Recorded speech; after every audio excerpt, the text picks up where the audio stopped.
Now, despite having a Double Dragon game release only a couple of years ago, in the rather good Double Dragon Gaiden Rise of the Dragons, check out my review, which actually did an admirable job of bringing some relevance back to the franchise, Arc System Works has decided to just go and make another one. If it was a sequel to the 2023 game, I'd be a little more understanding, but this is something completely different. A revival, supposedly? Now, not many, if any, outlets got review codes for this game before or at launch, or at all, which doesn't generally bode well. Does Double Dragon Revive buck this trend? Let's find out. The XboxEra review of Double Dragon Revive.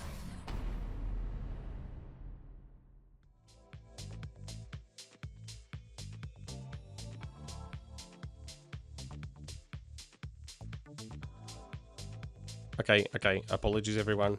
I do normally have a script for reviews, and I'm going a little bit off script here because I just wanted everyone to listen to this music for a little bit. Because seriously, holy crap. How good is it? Okay, on with the review. Now, I'd like to start by saying the first reveal of this game didn't garner a lot of excitement. It had a really odd, janky look to it, and there was something not quite right about the visuals either. It also seemed strange that publisher Arc System Works tapped Yuke's on the shoulder for the development of this game. A developer known for developing almost exclusively wrestling titles for 40 years is definitely an interesting choice.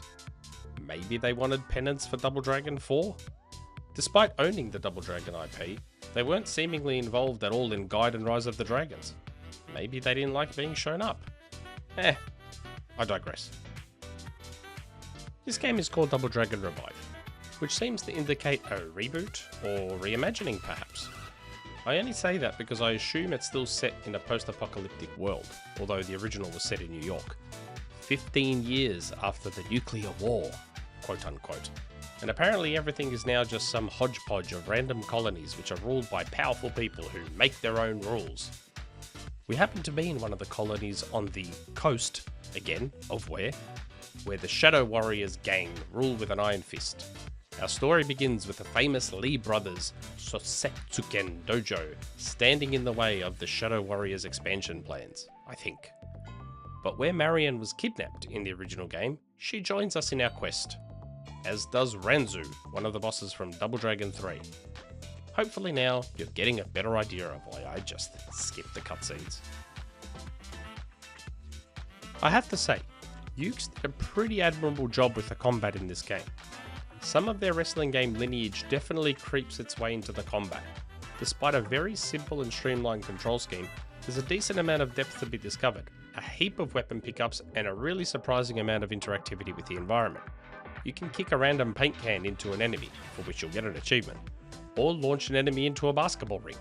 Maybe you want to swing around a stripper pole, kicking everyone surrounding you. These things are all possible. Your hits have real weight and impact. It actually doesn't feel too bad. There's definitely some real issues with the 3D plane and your hits not going in the right direction towards your intended enemy. I'm not sure if maybe Yuke's just struggled with the increased pace and group-based combat of a scrolling beat-em-up, given they're used to slower-paced 1v1 arena combat of the wrestling games. But you will definitely feel some frustration relatively often with missed hits and just some general jank that can get in the way of what is really surprisingly solid combat. Something fairly unique in the genre is the block button. I made my way through the entire game almost never using it because it's so rarely implemented in scrolling beat-em-ups that you generally just don't think to use it. It doesn't help that its implementation here isn't quite the best. If you're not blocking in the general direction of the attacker, it might not block the attack anyway. It also doesn't work against weapon attacks or aura attacks, which are basically super attacks. So it honestly seems like kinda pointless having it outside the very earliest stages. Now, I'm not sure how to feel about the game's visuals. It's not an ugly game, per se, but it has that, I don't know, and I want to say this with all due respect, quote-unquote made by one guy at home in Unreal Engine look to it, which again, is strange given its Yuke's. They're no stranger to making pretty good looking games. They were the main developer of the WWE 2K games for quite a while, so they're no slouch. The environments are generally really vibrant and varied, and as mentioned previously, contain a ton of interactivity, which adds a layer of meta to the combat as you start to aim for those spots in the surroundings. Sending some brute through a slot machine can often look hilarious. But it's more the characters that have that real first-time Unreal user look to them. I almost wish they went with a cel-shaded look to align closer to the cutscene visuals. It would have looked a lot nicer. Now, the music. It is shockingly good. Everything you've been hearing in this review has come straight from the game's soundtrack. The game smartly tugs at nostalgia with a revamped rock take on the original Stage 1 theme before introducing its own mix of electronic-infused dance, hip-hop and rock beats. I'm not gonna lie, I might have found myself reversing the card during Chapter 5. Yeah, it's no Streets of Rage 2, but it's actually not that far off either. I was really pleasantly surprised at the soundtrack. Really good stuff. The general sound effects are also really distinct and help add to the impact of the combat, as well as help you as the player understand what's going on in the environment. The audio combined with the visual effects on special moves makes for some really nice moments on screen that can often distract from what can sometimes become a frustrating affair when the game might lose touch with who you should be attacking at any given time. Specials take out everyone on screen, so you'll find yourself trying to build the meter up pretty quickly. Look, let me just say, I actually don't dislike this game. The combat is just solid enough to make playing through it an okay experience. What might ruin it for you though, is the absolutely insane difficulty spike on the final boss. I played through the entire game on easy and cruised through fairly casually without really getting anywhere near death. Then hit the final boss, who took at least 10 tries to take down. That's just, yeah. No ramp up to him, no practice / teaser boss battle, nothing. 0 to 100 in a single encounter. It's a little light on for content too. It has local and online co-op, which is great, but outside that there's little else. There's the extra mode, yes, that's what it's called, where you do small missions of varying and increasing difficulty, like taking down a boss fight using combos or taking out a specific number of enemies within the allotted time. It's fine and a decent time waster if you enjoyed playing through the game.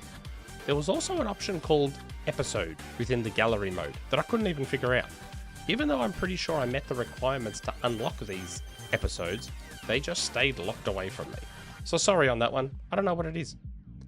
Ultimately, I don't think Double Dragon Revival is going to bring the revival to the franchise the title claims. There's something here, and I reckon another year of development, polish and tweaking could honestly result in a legitimately great scrolling beat 'em up. But as it is right now, especially at an asking price of around $50, it's difficult to justify for anyone outside of hardcore Double Dragon fans or scrolling beat 'em up fans that just want something to play before something better comes along. That's $50 Australian, by the way.